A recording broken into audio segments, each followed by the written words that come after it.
Be me. Lena, 26, female, living in a city that is simultaneously too expensive and smelling entirely like wet cardboard. Working as a junior logistics coordinator for a non-profit that saves turtles or wetlands or something. Honestly not sure. My job mostly consists of formatting PDFs and arguing with the printer. Printer is a Xerox from 2004 that requires a blood sacrifice to scan double-sided. Live in a one-bedroom apartment that is technically a studio with a very ambitious curtain. Apartment is filled with the debris of a chaotic, neutral life. Half-drunk iced coffees on every surface. Bobby pins embedded in the carpet like landmines. A pile of mail on the counter that I am legally afraid to open. Life is a series of mild panic attacks, punctuated by watching TikTok until 3 a.m. Enter Kendra. Know her through a friend of a guy I dated for 3 weeks in college. We are orbit friends. The kind of friends who comment fire emoji on Instagram stories but would never help each other move a couch. Kendra is ellipsis intense. She works in brand narrative consulting. She has perfect hair. She talks exclusively in therapy speak and her buzzwords. She is the unreasonable character in this story. She believes she is the protagonist of reality. Receive a text from Kendra on a Tuesday afternoon, 2:14 p. Hey goddess, do you have emotional bandwidth for a chaotic but high vibe proposition right now? I'm curating something special. Stare at phone.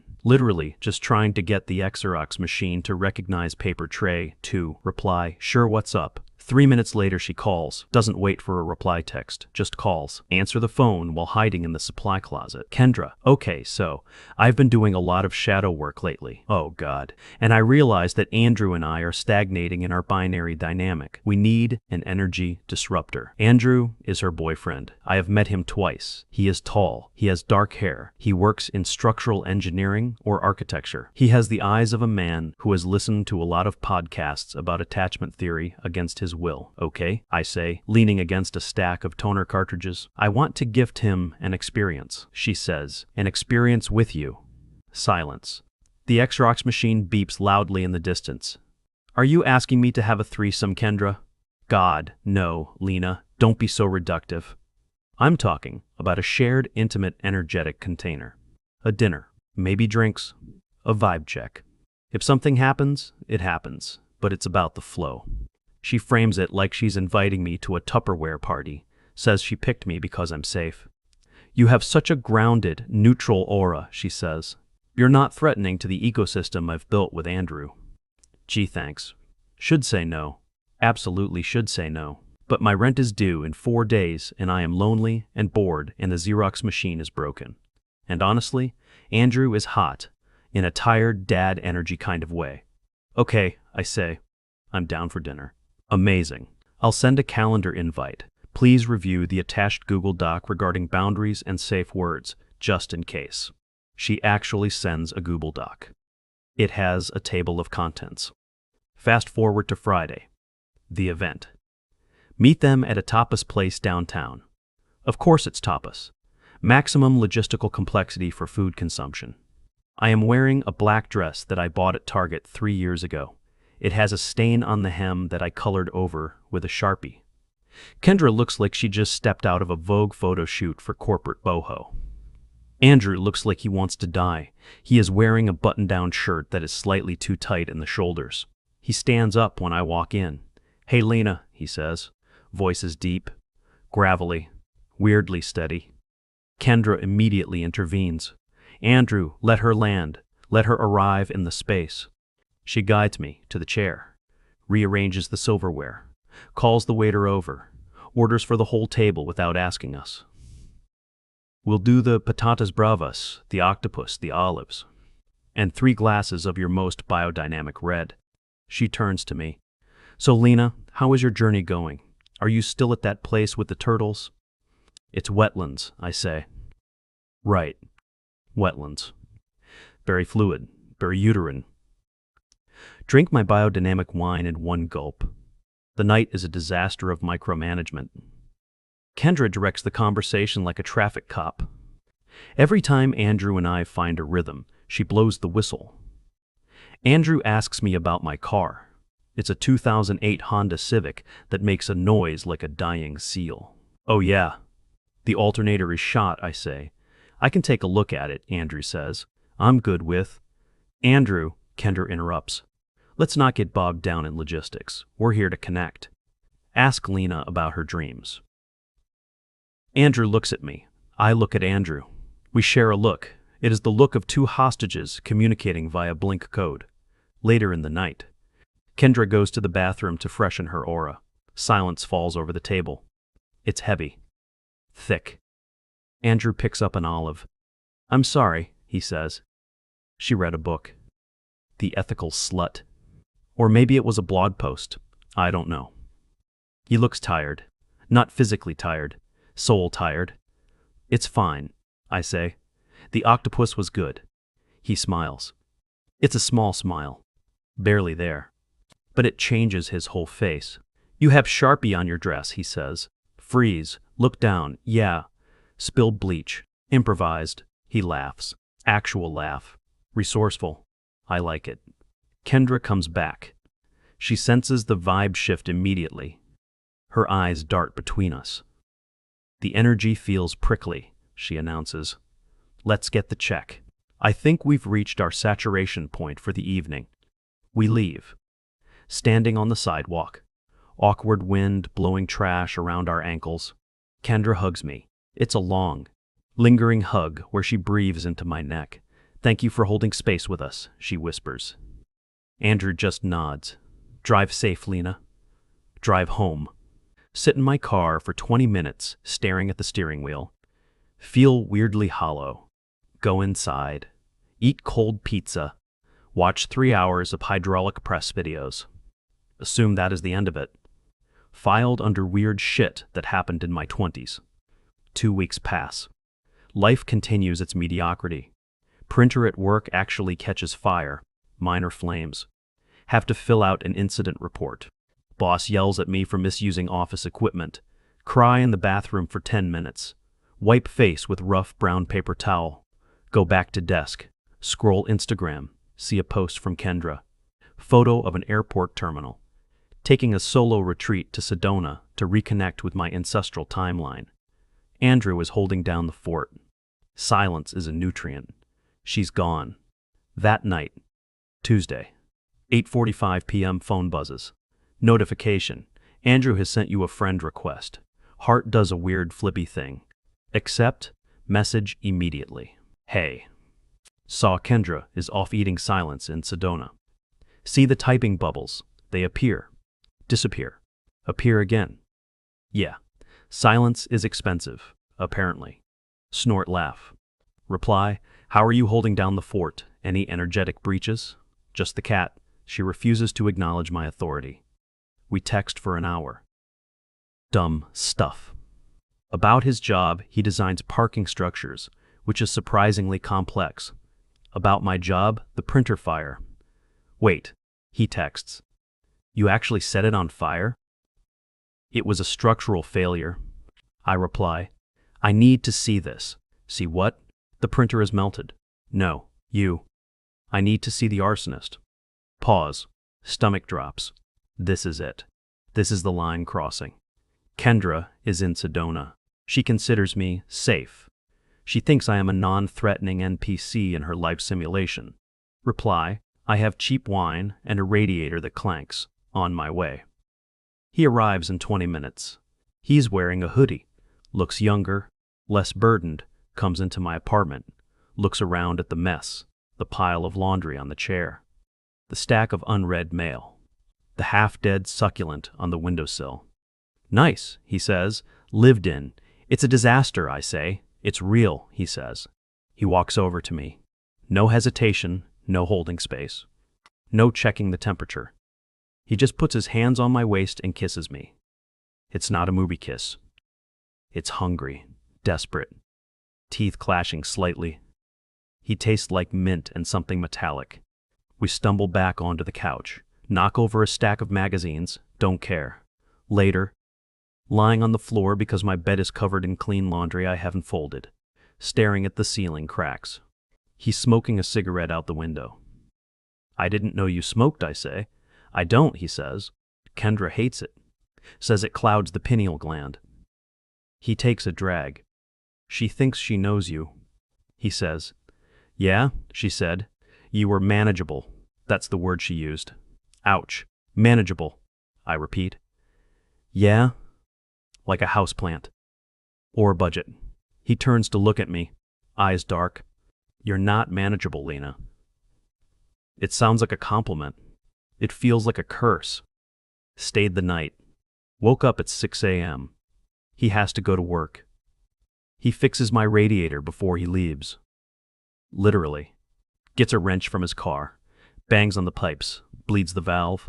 Water sprays on the floor. He wipes it up with a dirty t-shirt. Should be quieter now, he says. Kisses me on the forehead. Leaves. Find a receipt from Home Depot in my bathroom later. Keep it. Put it in a little box where I keep movie tickets. Don't know why. Kendra comes back from Sedona 3 days later. She posts a 12-part story about re-entry anxiety. She texts me, "Goddess, I'm back. I feel so cleared. Did you and Andrew connect at all while I was gone?" I felt a shift in the ether. Panic. Stare at phone, type, "Hey, welcome back." Nope, just worked a lot. Printer fire. Drama. Delete printer fire. Too specific. Rewrite. Just work stuff. Glad you're back. She likes the message. Life splits in two. Timeline A. Kendra's world. She organizes community dinners. Invites me. I have to go. Sit across from Andrew. We pretend to be strangers who met once. Kendra talks about ethical non-monogamy and kitchen table polyamory. She doesn't know we are actually fucking. She just likes the theory of it. She wants the credit for being open-minded, without the mess of actual feelings. Timeline B, the margins. Andrew comes over on Tuesdays and Thursdays, when Kendra has her sacred circle meetings. We don't go on dates. We go to the grocery store in the next town over so no one sees us. We sit in his car and eat Wendy's. We talk about taxes. We talk about his mom. She's overbearing. Hates Kendra. We talk about my student loans. It's domesticity in the shadows. One night, raining hard, we are in his car, eating spicy nuggets. I hate her, I say. Don't mean to say it. Just slips out. Andrew stops chewing. No, you don't, he says. You hate the situation. No, I hate her. She treats you like an accessory. She treats me like a prop. He sighs. Wipes grease off his chin. She tries, Lena. She's just ellipsis. She's terrified of being ordinary. She thinks if she stops controlling everything, she'll disappear. He defends her. Even while he's cheating on her with me, it makes me sick. It makes me love him more. Which is stupid. Months pass. Fall turns into winter. My apartment gets colder. Andrew buys me a space heater. It's a nice one, ceramic core. Oscillation feature. Kendra sees it when she drops by unannounced to gift me some crystals. Oh, nice heater, she says. Andrew has one just like that. Dyson. Right? Good airflow? Heart stops. Yeah. Amazon sale, I lie. She looks at me, eyes narrow slightly. Then she smiles. Good manifestation, babe. Warmth is abundance. She leaves. I throw up in the sink. The bureaucracy of the affair escalates. Kendra decides they need to move. She wants to buy a fixer-upper to build a nest. Andrew is stressed. He brings the mortgage paperwork to my apartment, spreads it out on my bed. She wants a Victorian, he says. The wiring is knob and tube. The foundation is cracked. It's a money pit. Tell her no, I say, folding his laundry. Yes, I do his laundry now sometimes. Because Kendra switched them to soap nuts and his clothes smell like mildew. I can't tell her no, he says. Why? Because she's already made an Instagram account for the renovation. He's serious. He signs the papers on my bed while I watch. I feel like I'm drowning. Christmas approaches, the season of obligation. Kendra sends out a group text. Holiday polycule potluck. Bring a dish that represents your inner child. I hate her so much. I make mac and cheese. Generic brand. Burn the crust slightly. Show up at their apartment.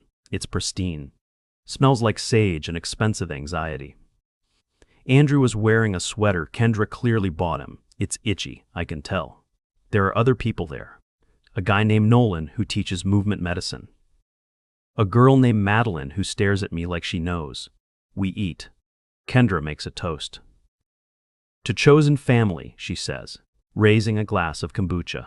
And to Andrew, my rock, my anchor, my primary partner, she emphasizes primary. Looks right at me. Smiles. I drink vodka. Straight. Later. In the kitchen. Helping clean up. Andrew is scraping plates. I'm loading the dishwasher. Our hands brush. Electric shock. He grabs my hand. Squeezes it hard. Knuckles white. I can't do this much longer.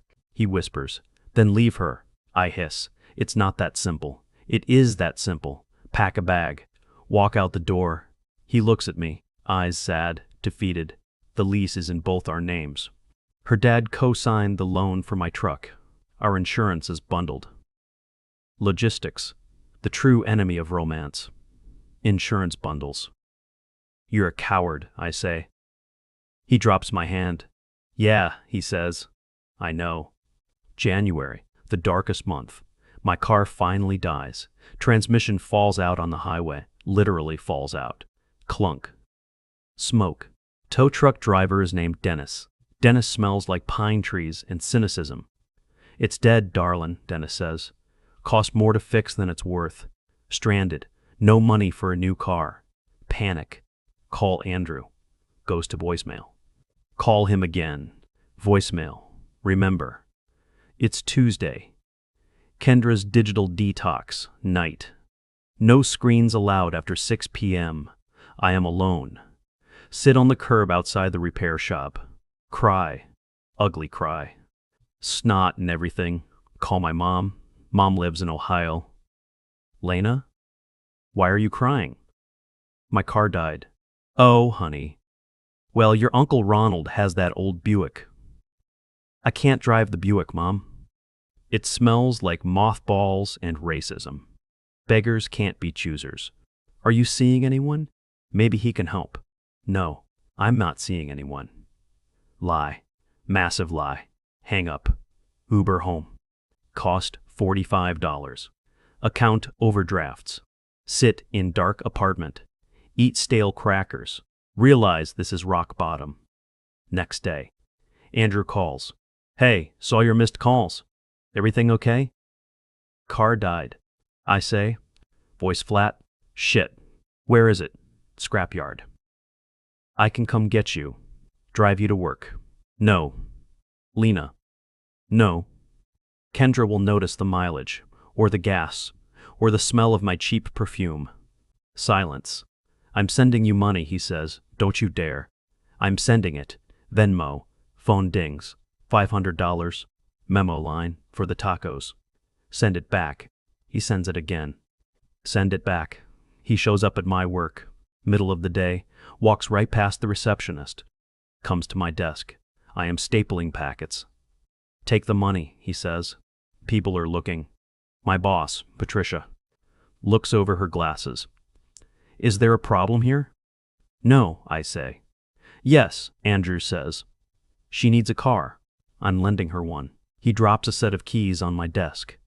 It's my old truck, the Ford. I told Kendra I lent it to a cousin. Andrew, I whisper, go away. Drive the truck, Lena. Please.